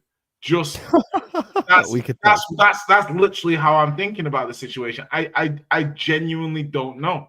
Like whatever the if Jay was in charge, does he sack Ange? I don't know. I would have a couple of days ago. Now I'm leaning the conversation towards... is, who do you get in if you sack Ange? Thomas Frank is number 1 right now. Yeah, so if the question then is, would I rather have Frank or Ange next season? I don't know. I genuinely don't. I'll be Right. so honest with you. If Can- you can get I- can Thomas I be honest? Frank, I don't then think I you can actually sack do him get a now. little bit worried about Spurs because you No, have but really good. You know, Thomas Frank is that manager. I feel like a lot of people disrespect Thomas Frank. I don't know why.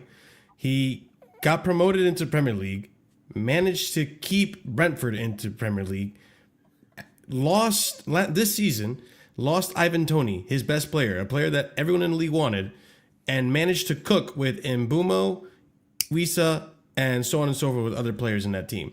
And could have potentially made it into Europe, depending on where he plays. He was close.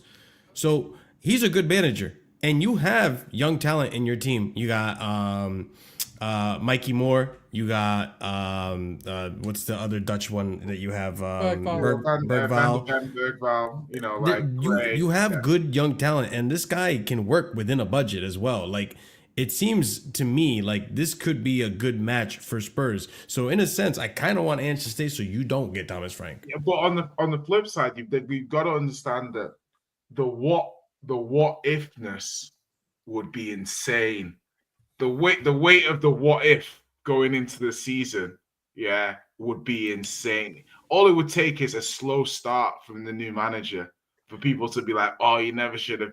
You're gonna immortalize Ange, which he probably deserves for bringing us our first trophy in 17 But he years. deserves a chance, bro. I'll be honest. That's my point.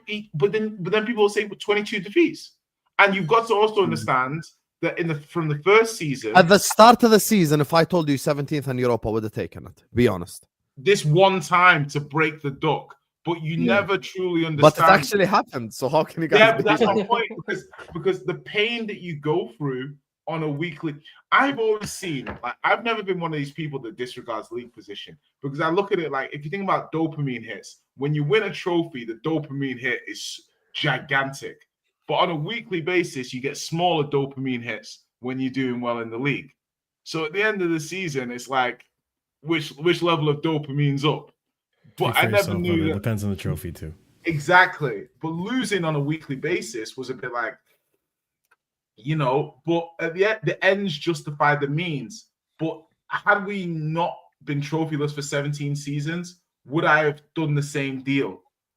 Yeah, but if you, with all due respect, I'm not even trying to be condescending. If you offered me the same thing, I would have said no. Exactly. You get me? Yeah, But but in Spurs' position, and here's the thing. I'm not offering you FA Cup, Carabao Cup. I'm offering you Europa League, which actually gives you Champions League qualification. Exactly. That's the thing here.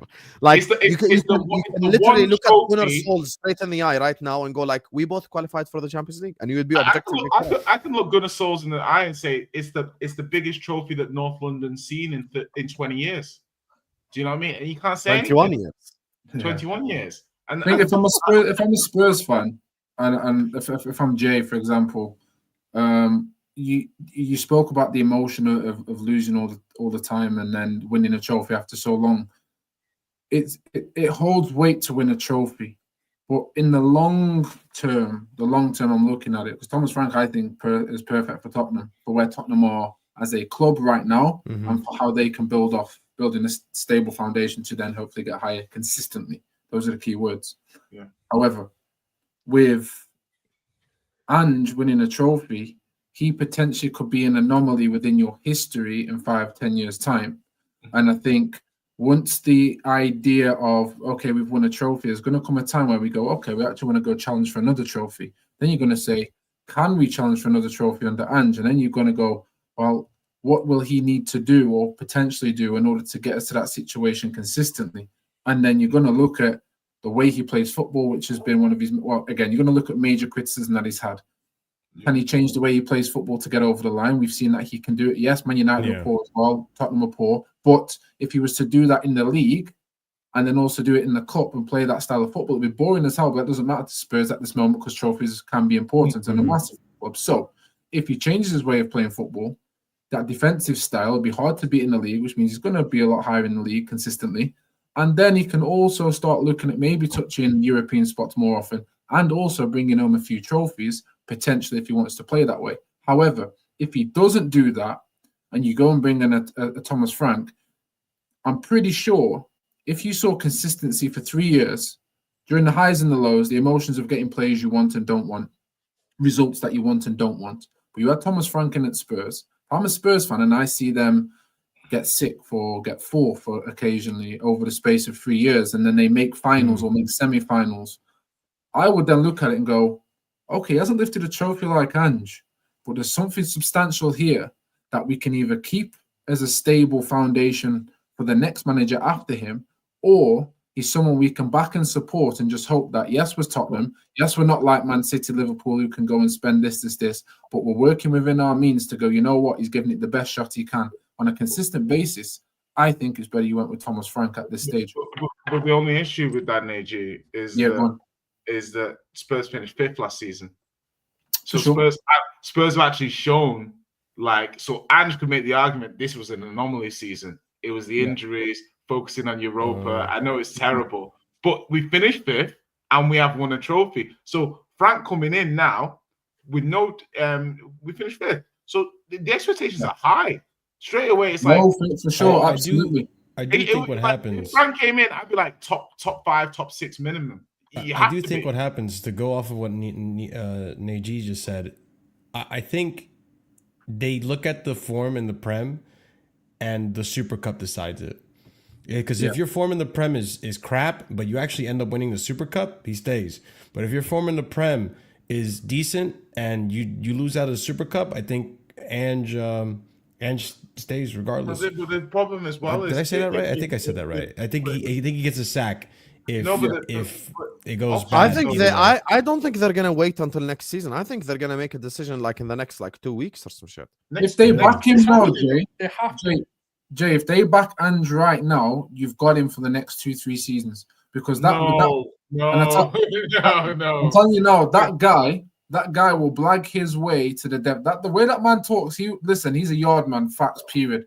He can sweet talk any girl. He can sweet talk a piece of paper. He can sweet talk bread.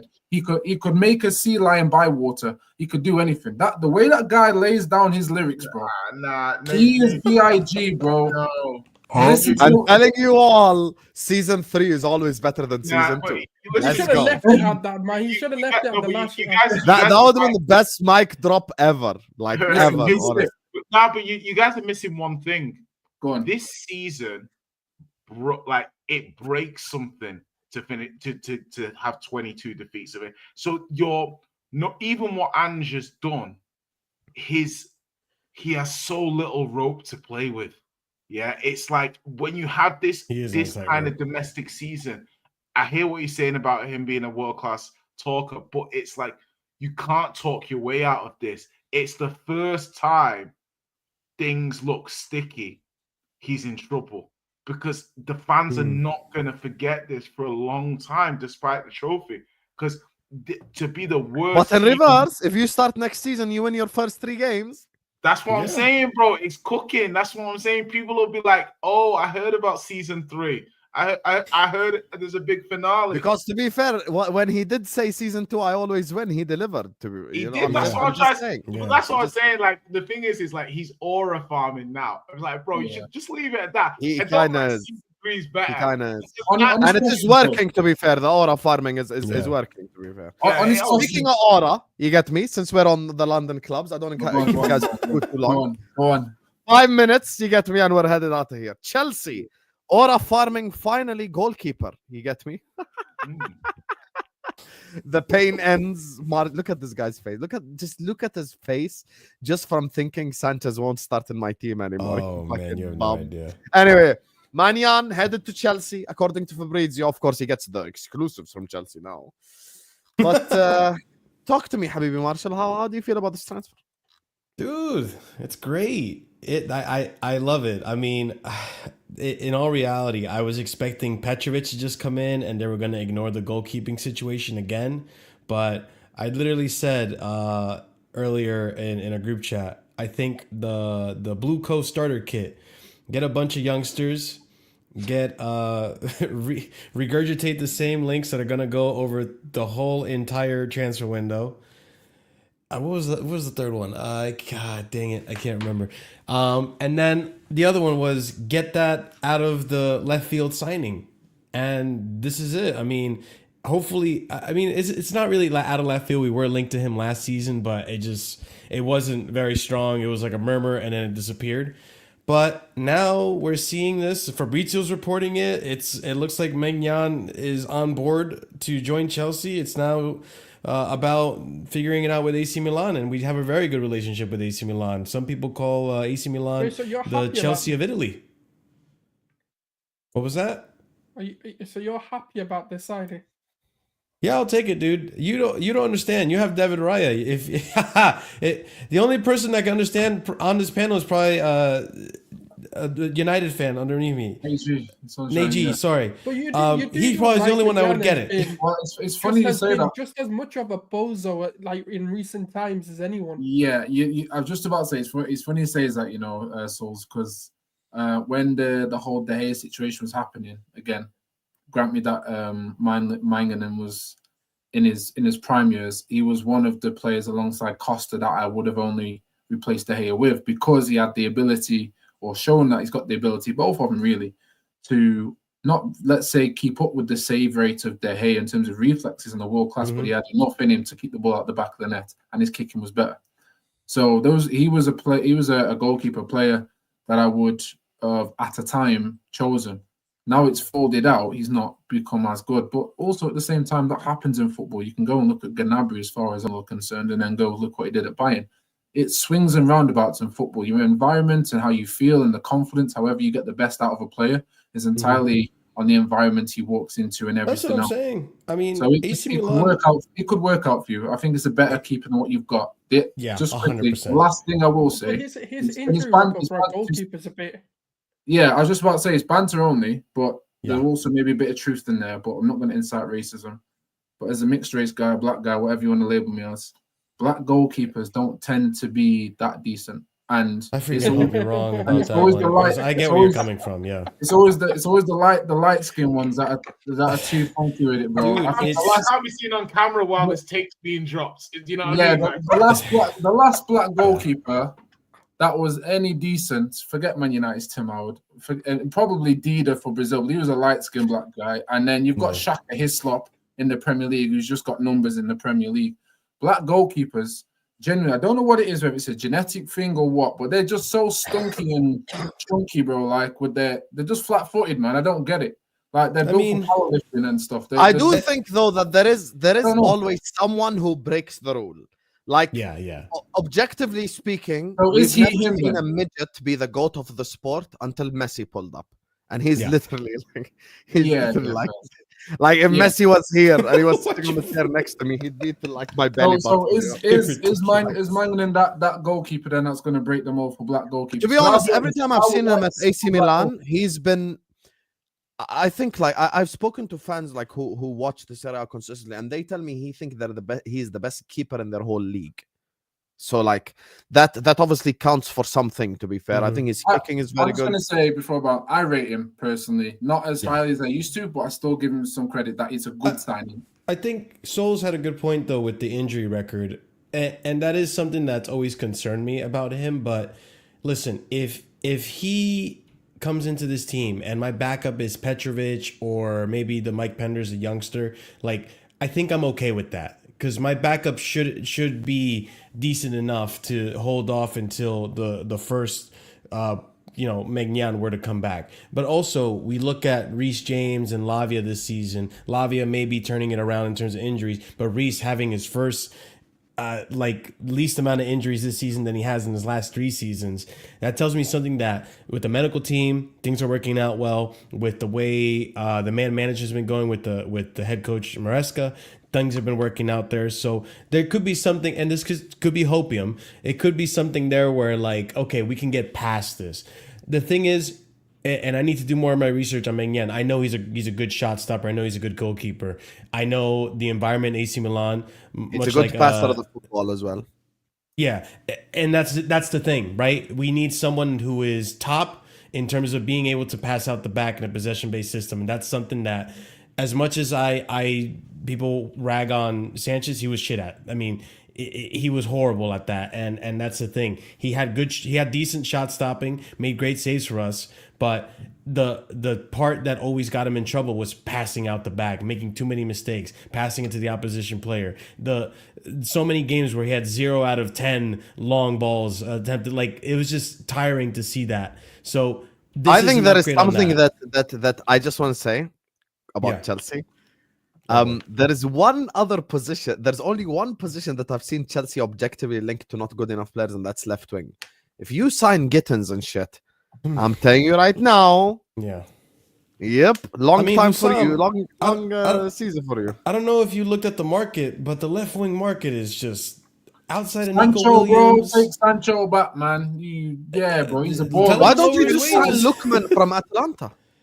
Lookman, I don't Sancho, mind. Man. Bro, listen, you've used Sancho in your team, and he bagged a winning goal. Well, the final goal for you. It's too late though, bro. He's it's gone. true. No, he already wrote his goodbye tweet and everything. It's great. Bro, I'm not asking you to go and buy him yourself. I'm just saying, just tonight, just pray and go, yo, God, sort me out with Sancho, please. And then, what do you mean now, bro? Come on. Listen, he's him, bro. You're not seeing his jinky majinkies and you're not seeing his Steffi overs.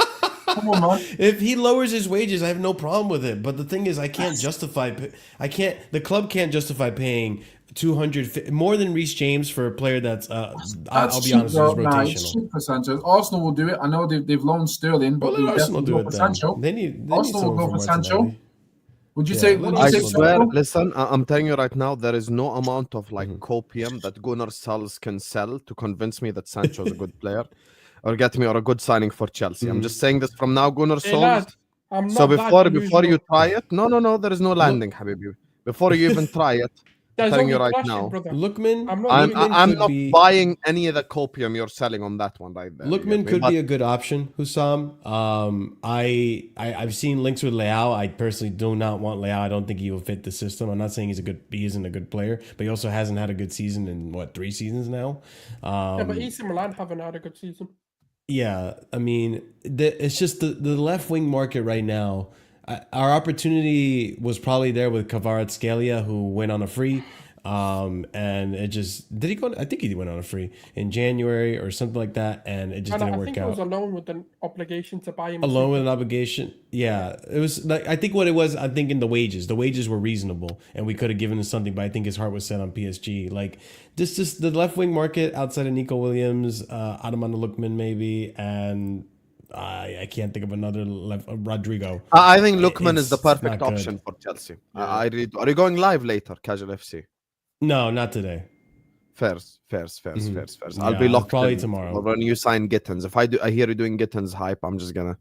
Anyway, listen, it's better than Garnacho. I don't want Garnacho. No, but Gittins. Your benchmark cannot be better than Garnacho. Fucking hell, Marcel. No. Gittins is a baller. It's better than Garnacho, brother. 3/4 of the league is better than Garnacho. Come on, man. Yeah. I just listen. You know what? Sometimes if I don't know about the player, I kind of just.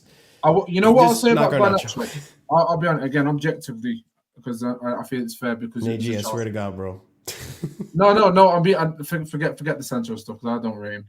Okay. Garnacho is still at a stage where he has the opportunity to still develop on areas of his basic game. Mm-hmm. When he's an instinct player, he likes to cut it on his right, doesn't know how to use his overlaps enough, makes final passes really poorly. I think that could be weeded out when he's in a better system and situation. I think his ego has got too big. I think Man United fans have a huge part to play in that, but I won't go too far into that. But it's got to a stage where he thinks he's bigger than the club, and it's got to a stage where he's now down to an underperforming. If he's in a different environment and he starts again because of his age, his potential is still high. His ceiling is still potentially high. His talent is still high. So if you took him, I do believe you don't get the Garnacho that we've been complaining about. I think you put him in a system and in a team that is full of players, so he won't be there arguing for game time. He'll humble himself, and in that humble stage, I think you'll get the best Garnacho, and hopefully the Garnacho that we would have wanted. I genuinely think if you put 50 million down, I think is fair given his potential. You put 50 million down from him, I think you get him. Personally, it's possible, but it's just. Here's the thing: they're kind of doing what, and I'm being objective here again. I feel like that they would be doing what Arsenal did with Havertz, like that situation is not working out over there. Come, let's try you over here. I think Garnacho need to change, completely the league as well. Like, I think he need to go to a different league. That's why Napoli want him. I think it probably makes more sense if he goes Italian league, maybe spaces on the counter-attack, stuff like that. Napoli. If he listens to Kendrick Lamar stay humble, if he listens to Kendrick Lamar stay humble on repeat and disowns his brother, I'll consider it. Fair. Yeah, that brother of his, nasty work. No, I don't want that attitude at Chelsea. Yeah, I wouldn't want that around my club, to be fair. Exactly. Anyway, let me just grab these two and then we'll wrap up the stream because I know all of you have to go. And thank you so much for giving us your time as well. People that say Salah should win a Ballon d'Or are deluded as hell. He won't even win African Player of the Year. Hakimi is clear UCL semi and final goal and a treble. I didn't say Salah should win Ballon d'Or. I am explaining, when we were talking about Florian Wirtz, the difference between playing for Bayern and playing for Liverpool. Salah is in contention for it. Harry Kane He's still is in not. the conversation, yeah. Because you want to know why? Because no one gives a fuck about the Bundesliga. Whether you like it or not, You see how Manchester United versus Tottenham Hotspur has more viewer. You want to know when we care about... Can I tell you honestly right now, and as a 90s kid, I'll tell you this right now. You want to know when we cared about the Bundesliga? Late 2000s, when it was a different club winning it every year. When Dortmund had their thing, and then when Leverkusen had their thing. When Bayern win, everyone's like, oh yeah, Bayern won the league. And then people just literally fucking move on like nothing happened. That's just the truth. So, yeah.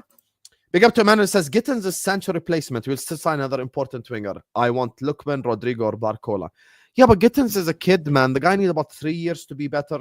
If you sign 2 fairs, but the other 3 you have on your list, Emmanuel, those are the ones that would really cook for Chelsea. Barcola's a baller. Someone needs to get that's a Chelsea signing right there, Barcola. I can't even lie. Yeah. That would be the one that you go, oh, they've done it again. Crap. I wanted Barcola at Liverpool from when he was at Lyon. I looked at him as the long-time Mane replacement, but the club don't listen to me. Fofana. You know, if I was sporting director, to be honest with you, I would have cooked at Liverpool. I really have good talent ID, man.